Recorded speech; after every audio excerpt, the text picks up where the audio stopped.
everybody. Welcome to Terrible Lizards. I am Izzy Lawrence. You can see we've got an extra paleontologist here with us. We've got, originally we have the Dave Hone, and then just down there, that's Tom Holtz. It's very exciting. Now, for this, I am not going to be talking very much because they're going to be getting proper nerdy. If you are, though, watching, please do say hello. Make sure that everybody knows that you're watching. Do click like and all the rest of it, the things that you have to do.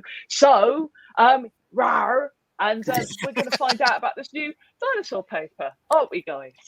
Yes, I was just looking at the comments, and we've already got more comments than we've seen normally. Excellent. There's someone from Victoria. There's Niels.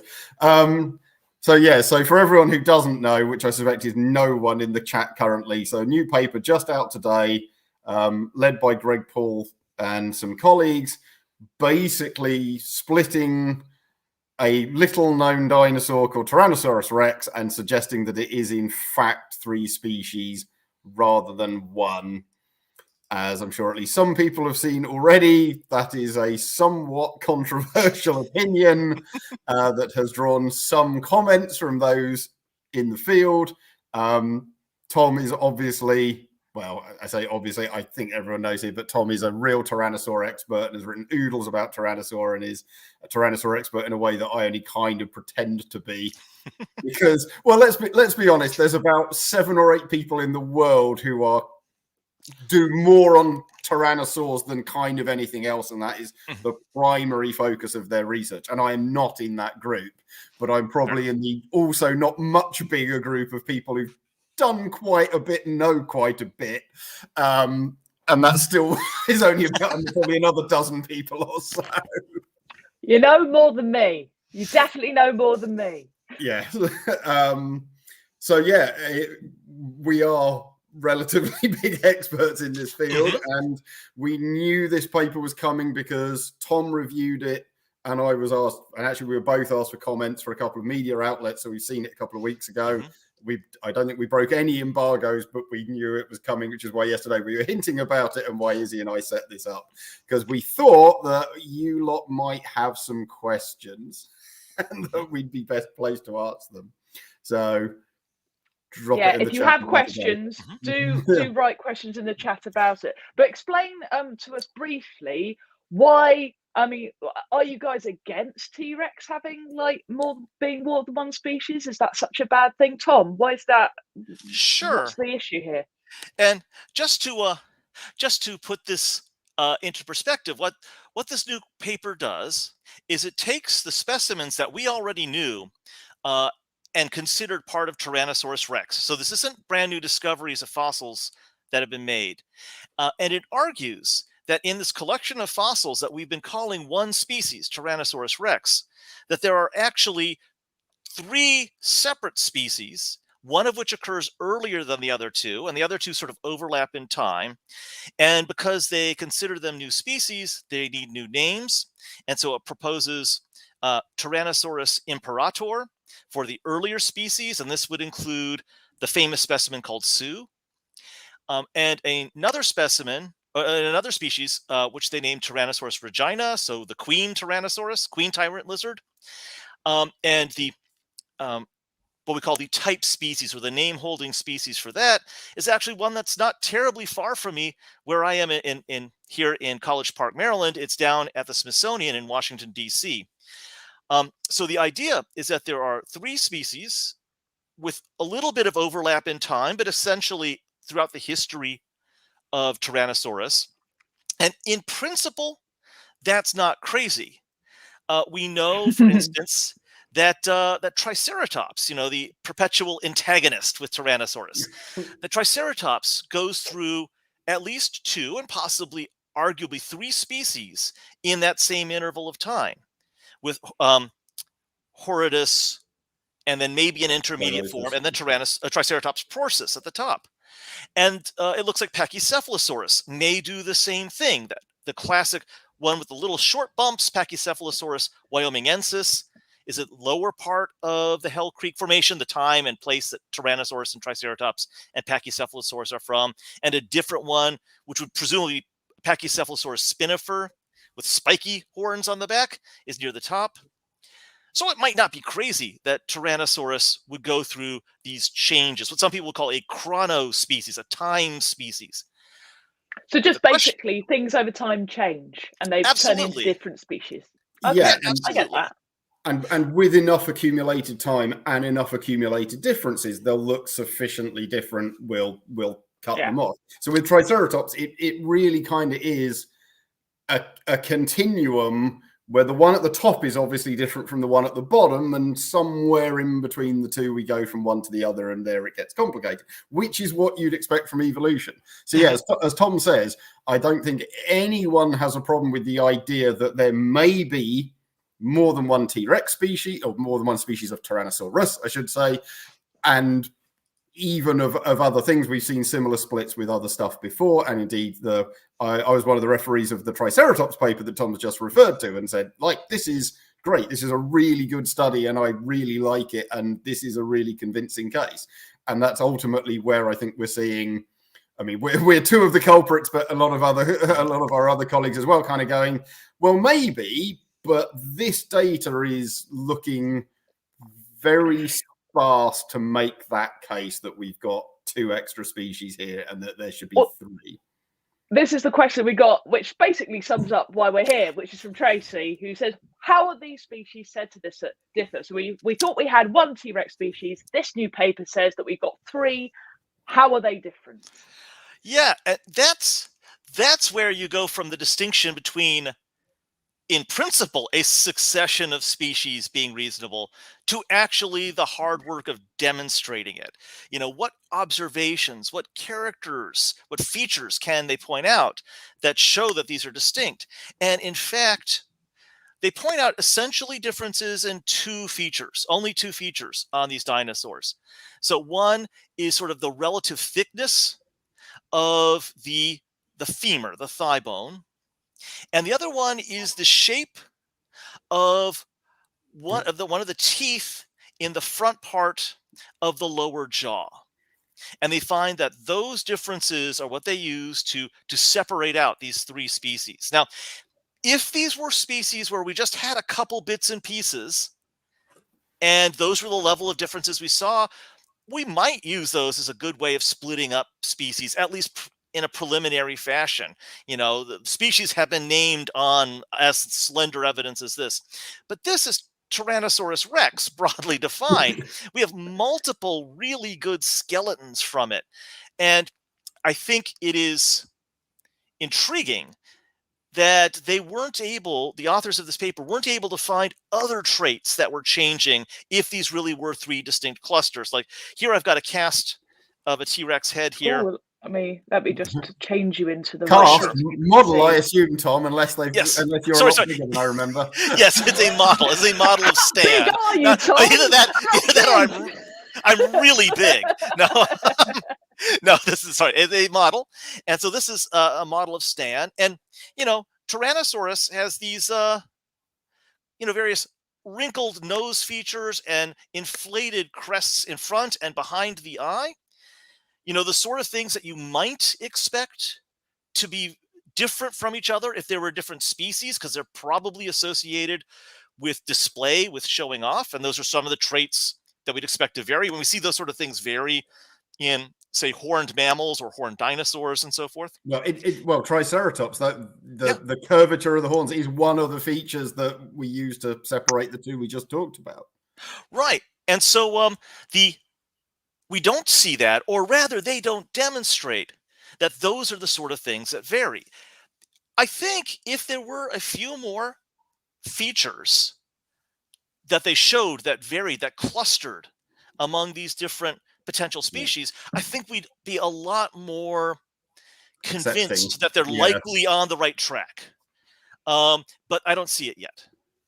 Yeah, I think that's it. So, I mean, again, a point we've both made online, but I don't know who's seen what we've done so far. You know, I have named species off and even genera off relatively limited character data. Jucheng tyrannus, a tyrannosaur being a case in point. But that's an animal known from half a most of a maxilla, so half the face and a lower jaw. And even then, I think we had 4 or 5 characters in that, all of which we were able to demonstrate didn't normally vary within species. So we had characters that don't seem to vary within species. And if we can find 4 or 5 just on this one bit, it's reasonable to infer that there's probably going to be more changes or more differences if we had the rest. We don't know, but that's pretty likely. Whereas in this case, as you say, we've got multiple complete skeletons and ones that have been studied intensely. There are big analyses and matrices of hundreds and hundreds and hundreds of scorings of all these similarities and differences. And so, yeah, if there are 3 distinct clusters within that, it should be fairly easy to go through and go, hey, the width of that pelvis changes, the length of that tooth changes, the number of tail vertebrae changes, and all these other things that we put together normally. And instead, we've got thigh thickness and a tooth coming and going, which we've already suggested in plenty of other places, may or may not, but we've already suggested is a natural varying character. Tooth count varies in T.Rex. That's what everyone, and indeed other reptiles generally. So yeah, the data is sparse on multiple complete ones. And yeah, a point we've both made. You've got skeletons like the famous AMNH, American Museum of Natural History specimen in New York. Beautiful specimen. Like, I think it's the best skull of any of the T-Rexes personally. It's a fantastic one. There it is, AMNH 5027. We just gone past it. This, incidentally, for people, this is Scott Hartman's skeletals that we're looking at online. AMNH 5027. You have got basically everything but the arms and the legs. That's a really, really good skeleton. And in this paper, they say, we're not sure what species it is. One of the most complete and best described specimens, they can't say what it is, which suggests that the way they're working species out isn't very clear. If you can, you know, again, I said Juchang tyrannus is just a maxilla. If someone finds a leg or a tail or a body in a similar quarry, it's actually very hard to say if they got the same thing as me as not. But there's not a lot we can do about that because all I had was a maxilla and we've no guarantee we'll ever find anything else. We've got all these complete skeletons and you're not sure which one's which. That looks like you need to do some more work to pick them apart convincingly. Okay, well, we've got lots of people asking questions. Some of them sound like they know what they're talking about because they're using science words, which makes me very, very yes, well, I am seeing some other paleontologies appearing in the chat as well. So chronostratigraphy, I imagine, is layers in the rock. Is that right? Yes. Chronotime, the ages of the rock layers. Yeah, perfect. That's exactly it. Part of the cake. That's so. Do they actually go through this and explain how they imagine it's all changed in the actual paper? Yep, they do place their potential species where they think they fit in the times that Tyrannosaurus inhabited. But they basically break it down into an early, a middle, and a late, which in principle isn't entirely bad. I mean, you want to do that, but stratigraphy is good enough for the Jurassic. Yeah, exactly. But it's exactly. But you know, stratigraphy is science. You know, dun dun dun, and paleontologists actually have to do geology. And we actually have some spots in the world around the Hell Creek where geologists and pollen workers and fossil plant workers, paleobotanists, have worked out the stratigraphy, the layers of the Hell Creek and related time periods that also have Tyrannosaurus Rex, with distinct patterns of the changes of the types of pollen present, the types of leaves present, to break it up into formal units. Formal subunits of time. And in this paper, the specimens haven't really been tied into the stratigraphy that well. This actual detailed work of which ones came from when. In contrast, the work that's been done by people like Scannella and Fowler and so forth with Triceratops, they've done that hard job. They found where different specimens fit throughout the history of the Hell Creek, and they showed that the changes in form match pretty well where you are in that sequence, which is why pretty much everyone in the world is convinced by their argument of chronospecies there. So the other pillar, you know, we've got the shape information with these tyrannosaurs. And the other pillar of this is the time aspect, and that too needs work. Again, it's not saying that they're wrong. It's saying that we need much more detailed work of the actual position in the stratigraphy where these various fossils came from, if we can find it. The one good thing is it opens up the possibility of future work, of people going to test this. And indeed, there are researchers working on doing the fine scale stratigraphy throughout this whole region of the northern part of the western interior where Tyrannosaurus and Triceratops were from. But Tom, one thing about this paper that a lot of our commenters are saying in the chat is that they're using specimens which are in private collections. And how easy is it going to be to replicate these results when those collections aren't accessible to everyone? Difficult. Yeah. Now, is it a difficult lemon difficult situation? Yeah, I have to say, I have never had a problem accessing the collections of the Black Hills Institute, even though they are a private collecting firm. Their labs and their collections have, in general, been open and accessible to researchers that could study them. That said, very famously, one of their best Tyrannosaurus specimens they ever found, BHI 3033 Stan, this guy, is no longer in their possession, at least not the original material. The casts are available, but the original material is, we don't know where. It's coming up on, 2 years? It's 1.5 years since it was sold. We still don't know who bought it. So that is, of course, a big issue. Replication of science is always an issue. Some other researcher has to be able to go back and look at what you did and look at the specimens you use and see if they agree with you or not. And if those specimens, if you can't find them, then that makes it really difficult. Yeah, but so does it excite you, the fact that is there anything in this paper which is like you would go, oh, because have you seen these, either of you, that these new fossils that they're working on, these new fossils, the ones they just made? No, but you know what I mean. I haven't, but at least in part I've never even been to Montana or to the Black Hills. Plus, of course, a small thing has kept me in the UK for the last couple of years. What was that? What could possibly stop you traveling around the world and meeting loads of people and coughing on them? That's a very weird thing. So this is a lovely question, because going from Jane is obviously an adolescent T-Rex, who is very small.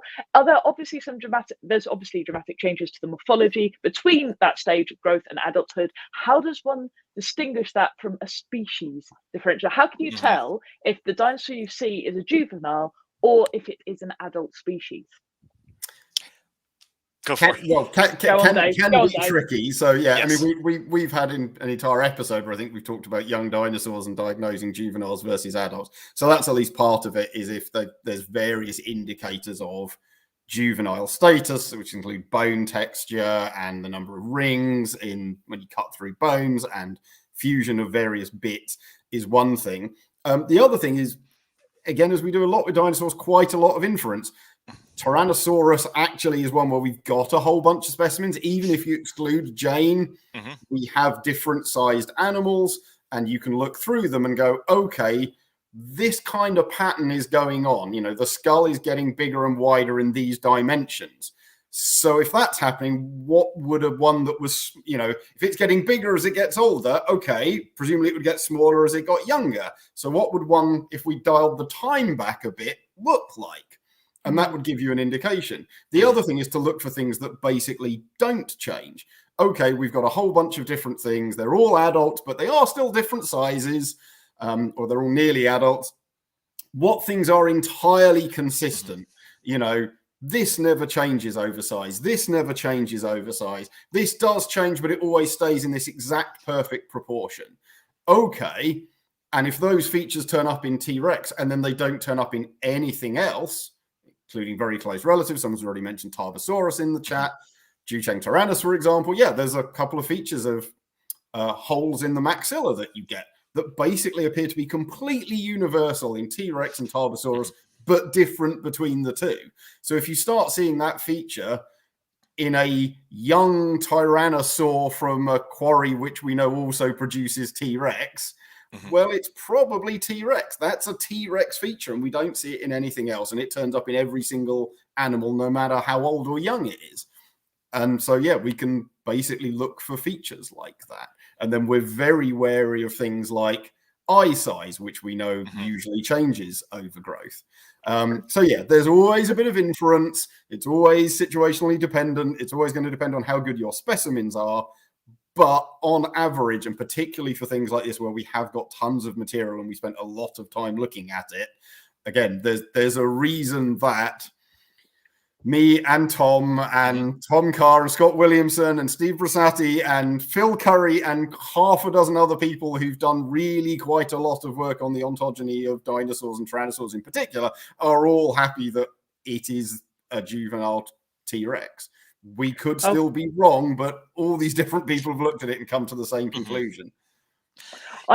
Sorry. I was going to pop up Kent's question. Sure. Mainly because I want to discuss the whole sort of like thickness of thigh bone, because to me, doesn't that just vary between individuals anyway? I mean, I've got chunky thighs, guys, and surely that would be I mean, where is this coming from?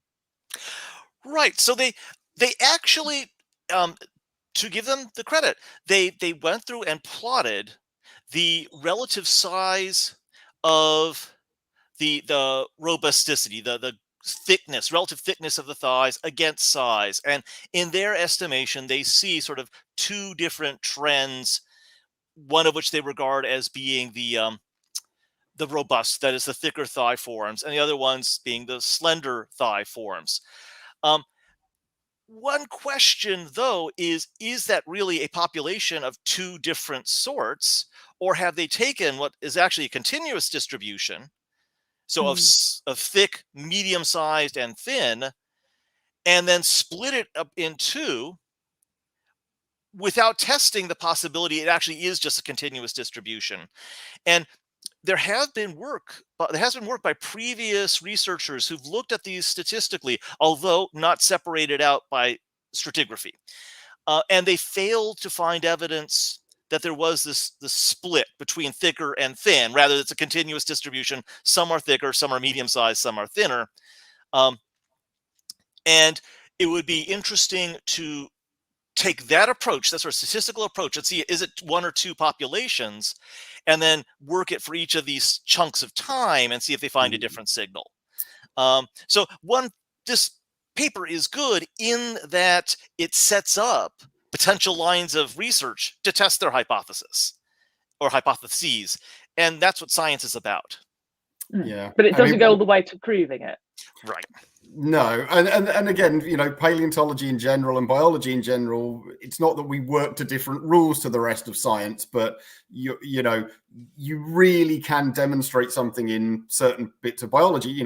We can do an experiment. Okay, we think this is happening. Well, let's go and get two lots of those beetles and put them in the lab and see what we can't do that. So we're always going to have problems in terms of things like thresholds of understanding or thresholds of confidence. But at least, one other thing I'd mentioned, though I think FEMA was part of it, but Jordan Mallon, for example, a Canadian researcher, did just a few years ago a big study looking at dimorphism. So can you spot male and female in different things? And T-Rex is one which has been repeatedly said that there's a male and a female type, and specifically that one's a chunky one and one's a thin one. And Jordan did basically some more sophisticated analyses than people had done before and found there's basically no way of pulling them apart. It is a continuum. And so he wasn't testing the exact same specimens. He wasn't testing them the exact same way, but he had a comparably sized data set that he dealt with pretty effectively and basically found no signal at all. And yeah, if these things really can be easily separated by their femur size, or at least robusticity, the fatness basically of them, are they chunkiness, thin, they should have popped out. And they didn't. And again, other people in the past have the Larson brothers have said there is a fat and thin morph, and the new Paul analysis doesn't pull out the same ones that they suggested. So again, you know, these, if everyone's pulling these into two different groups and everyone pulls them into two different groups, as in they've got different specimens in each, you know, oh, I've got two groups and it's A, B, C and D, E and F. No, it's A, D and C and B, F and G. No, it's G, A and C.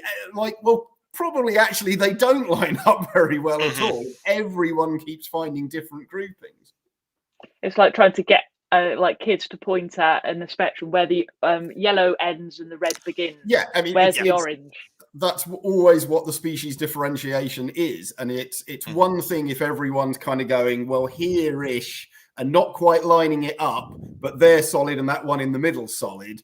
This is, you know, all over the place, and that's, yeah, again, you know, no one's pet hypothesis. That's right. That sounds a bit cruel, but like, you know, no one's preferred clusters line up with anyone else's, even close. I think it's very important scientific question, guys. Does Stan become less expensive if it's a T. Regina rather than a proper T.Rex? Well, I think that's a genius question, and one because then we could all have him or her in our yeah, I mean, living room.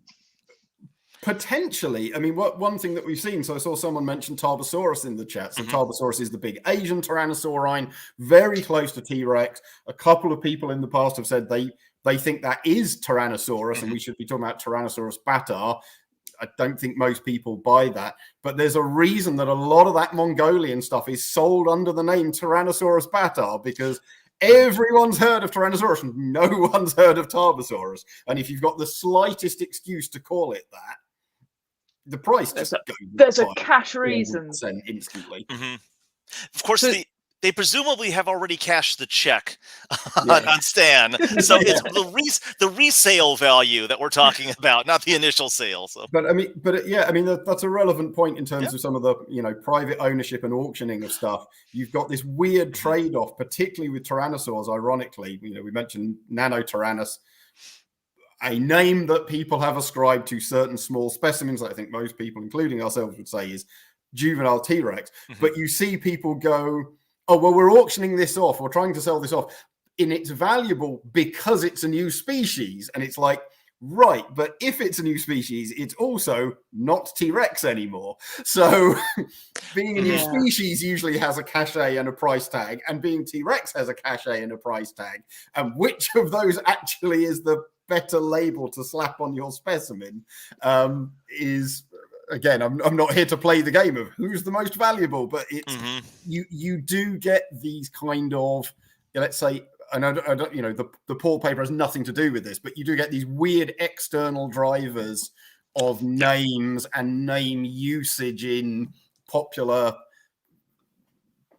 I was going to say pop culture, but, you know, but like online and on Facebook and social media and auctions. The word is nerd like culture, which Dave. really don't help the fact when odd names are being used for odd things because they're promoting certain vested interests. I'm sorry, people are getting silly, but I'm really enjoying it. Yes. Confirmed.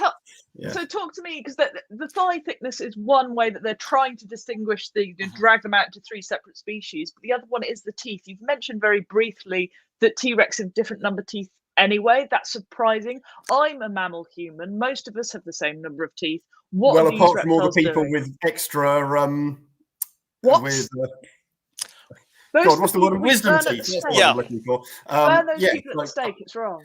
Yeah. So things, you know, a lot of things vary. So one thing I've talked about, Rhamphorhynchus, the pterosaur, have done some work on. We've got something like 150, 160 specimens of that. We've never found one with a different number of teeth. For whatever reason, Rhamphorhynchus has nailed its tooth count down, and it is not shifting under any circumstances. That's one of the flappy ones, the pterosaurs. Yes, but lots of other things vary their number of teeth. It's really quite common, usually not that much. You don't get this one's got 10 and this one's got 20, but you will find this one's got 15 and this one's got 16, and every so often one's got 14 or 17. And that's pretty much the case that we have with tyrannosaurs in general, and that includes T-Rex. And basically, one of those things is right at the tip of the dentary, so the mandible, the front of the lower jaw, they're split into two sides. They're not fused into one block like us. There is usually one little tooth and then a big one. And sometimes there are two little ones and then a big one. And they say that this difference of 1 versus 2 is basically the other character. And again, that's exactly the kind of thing you would basically almost expect to vary. If that front tooth isn't doing very much, the same as our little toe doesn't do very much, natural selection isn't acting on it very much, and it could be very variable. And so, yeah, this is one of their other characters. Again, something we think probably varies. Maybe it doesn't. Maybe this is genuine, but this has been an argument in the literature for years that tooth varies and the number of, whether there's 1 or 2, comes and goes. And even in the new paper, it says generally has 1 or generally has 2. So they're finding exceptions even to their own nice, clear divisions of their characters. They're not actually clear anyway. So all of that, again, adds up to something that's not ideal.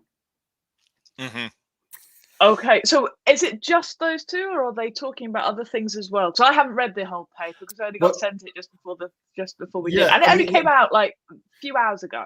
Well, those are the 2. I mean, as I said, you know, Tom Carr's got this colossal analysis published last year or mid 2020. It's 2020, I think. Recent. And he was doing a phylogenetic analysis, so he was really trying to build basically a family tree, but just of T.Rex specimens. And 2 things are about, first of all, it's a vast suite of data. And Tom has got this big produced family tree. And, you know, he's summarizing hundreds of traits, not 200s. And yeah, sure, you can't score legs for T-Rex specimens that don't have legs. You can't do tails for ones that don't have tails. But on average, there's huge amounts of overlap here. And he does get a few kind of clustered groups in his analysis. And again, they don't match at all the current one. And that's with a much bigger, or the currently argued one, and that's a much bigger data set. And secondly, I mean, I've done this literally when I'm working out if I've got a new species or not, or if I think I've got a new one, and I'm looking for characters that I think can separate it out. I will go to these very data matrices and look through them and go, okay, what are some characters that seem to diagnose this group in particular? Or I've only got a femur. Or, you know, that's the best preserved bit that I've got. Let's have a look through. Okay, well, these species, if they've got this, they also have that. And these species never have either. And I've got this one and not that one. And that's a completely unique combination. We've never seen that before. Or they go, oh, this is between 1 and 5, between 1 and 5, between 1 and 5, between 6 and 10, between 6 and 10. Oh, mine's 14. It's totally different. And that's a really often quite simple way of basically using existing information that we've got that's already been categorized and codified and finding things that are different.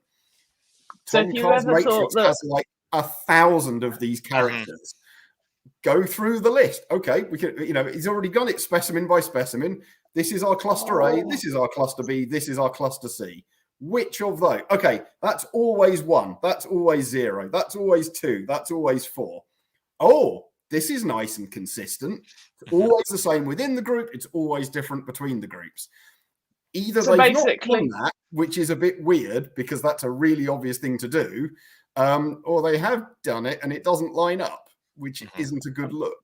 And they haven't included it. But I mean, just to point out to people, because you know, I've been to some of your lectures, Dave. You do get approached by children and teenagers going, "I really want to be a paleontologist." When you're not digging through rock, you're digging through data. It doesn't sound the most thrilling. Well, I don't usually get to dig through rock either because I do very little field work. So what I mostly do is look at photos. That's a huge amount of what I do for this kind of research. So I think Rafa has a nice sort of like, you know, hey guys, so if right or wrong, this is science. What lessons does the discussion of this paper bring us? I mean, is it going to actually harden your resolve and make you think that T-Rex is definitely one species, or is it going to make you question things? Is it going to change anything, and does it actually help science in any way? That's a good question.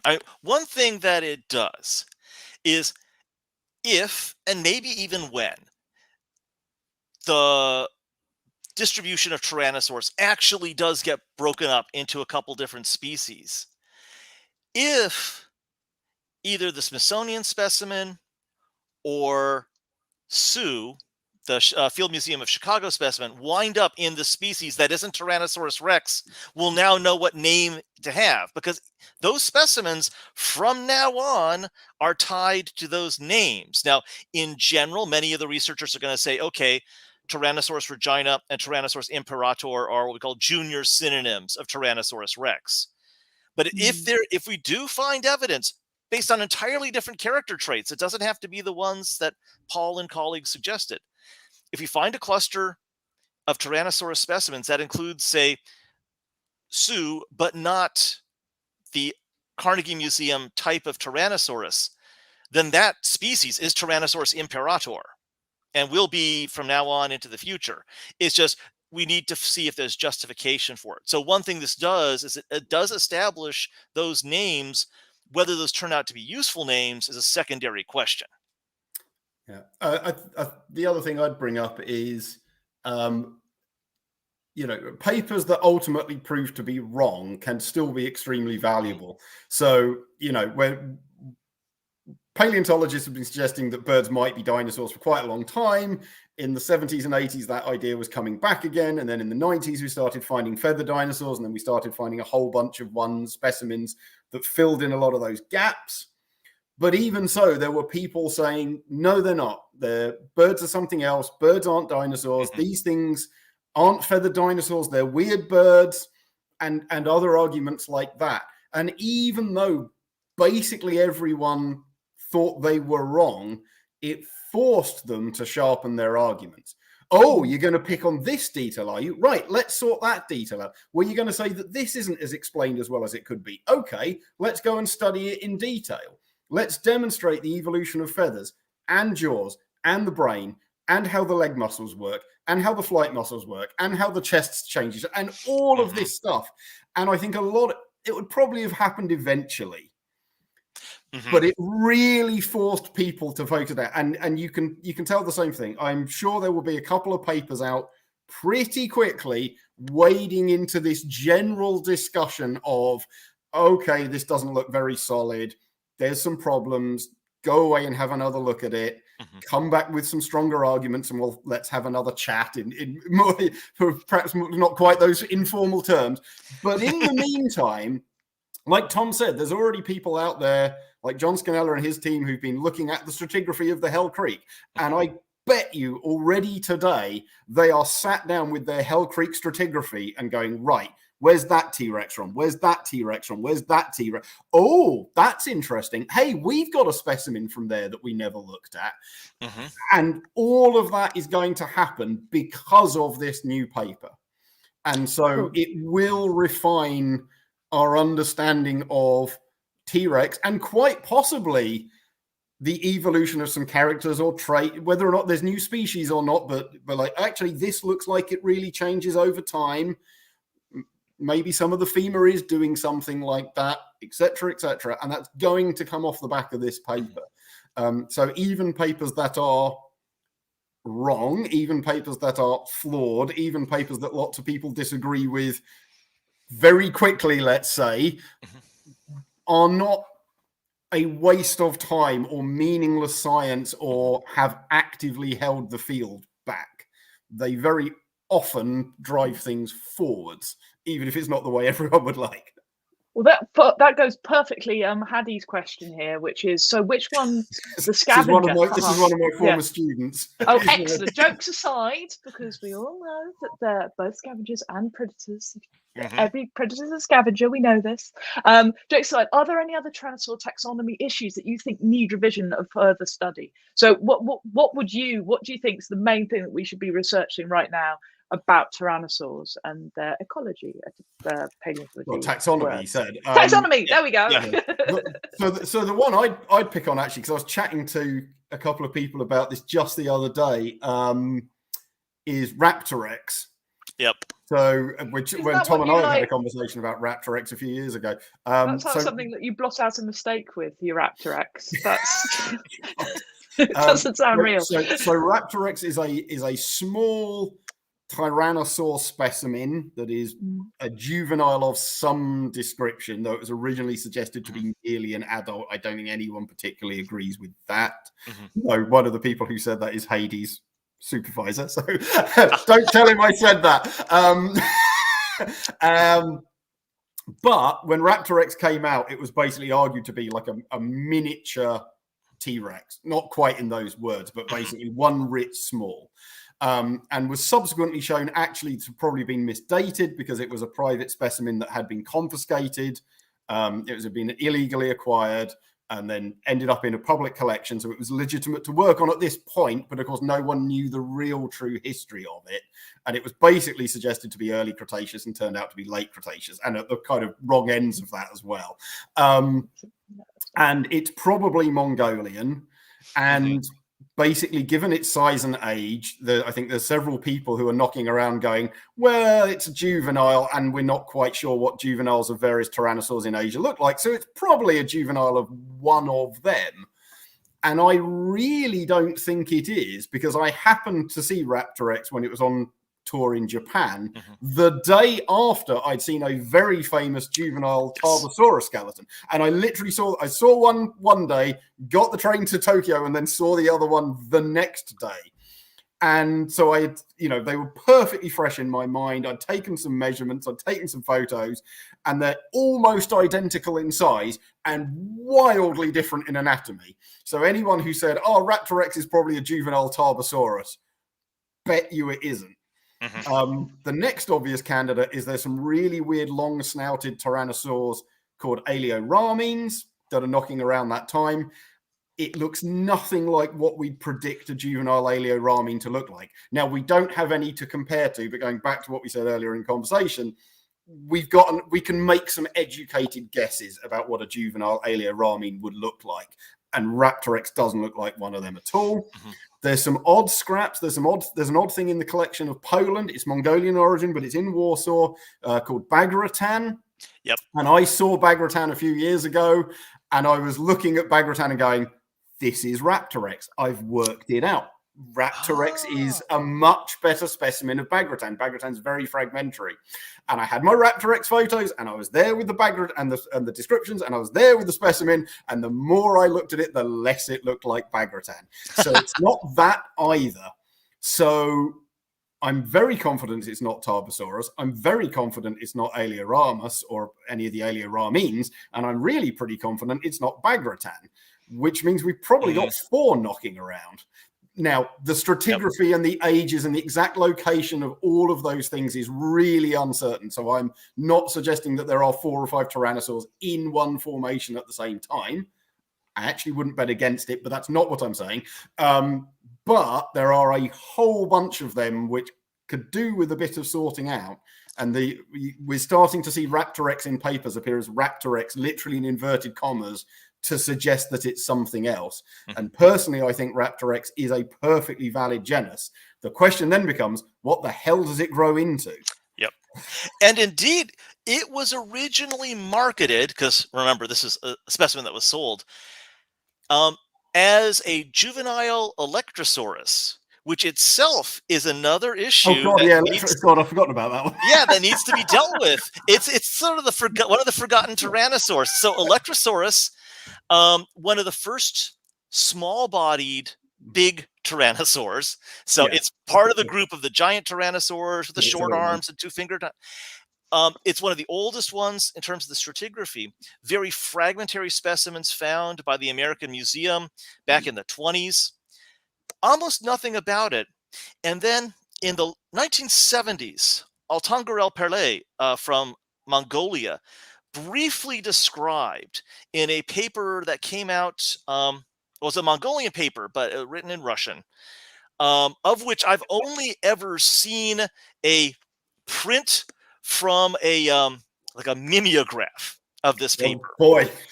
And there's not much detail in there, but apparently there are some better specimens that might belong to Electrosaurus. Those need to be studied. And I don't know if they're still in the collections in Mongolia, if they're in Russia, where they are at present, but that would be a very nice thing to look at. Sort of a creature that's on the cusp of the true classic giant Tyrannosauridae, but maybe not quite there. So that's another issue in Tyrannosaurs that needs a new look. Wow. Yep. Okay. To be honest, everybody is like piling in the questions. I know. We told Tom this would be half an hour. It's already been 45 and it's minutes, already. and we So had we're feeling him guilty. on before we started to plan for this. So Feeling guilty, but yes, it's worth it. We can't go on forever. No, I know. So I think, ladies and gentlemen, boys and girls, thank you so much for watching this. If you want to find out more about dinosaurs, if this has piqued your interest, please do check out our dinosaur podcast, which is terriblelizards.co.uk. Terrible Lizards. The thing's been streaming with our Patreon. You can get extra content and things like that. Massive thank you to everybody watching. Thank you for sticking around for this long. Tom, is there any? Have you got a bloggy type thing? Do you do this? I don't have a bloggy type thing. If you look on YouTube under Thomas Richard Holtz, some of my college lectures as well as my public lectures are there. Speaking of public lectures, I saw someone asked me about that. I will be attending PaleoFest, which is a general audience paleontology conference that's at the Burpee Museum in Rockford, Illinois. It's held this weekend. First time I'll be live at PaleoFest since 2019. So happy to be back there. And my original intended talk, I'm going to give a condensed version because I want to make time to speak about this new paper. So I saw someone mentioned in the chat that if I was going to PaleoFest, yes, I'll be there. So I will see you there. Amazing. So brilliant. Thank you so much, everybody. And like I say, new episode will be dropping at about 5 a.m. in the morning GMT time. It's Tuesday. Yeah, exactly. That's all. That if you're into your theropods, we talked about one of the biggest, or the biggest, I believe, which is T.Rex. And now we're going to do it's Microraptor tomorrow. Oh, it's going to be so exciting. Until then, thank you very much for watching. Tom, we tend to roar because we're idiots. If you want to roar, yeah, you can roar. If you're too dignified, I understand. I know. But 3, 2, 1.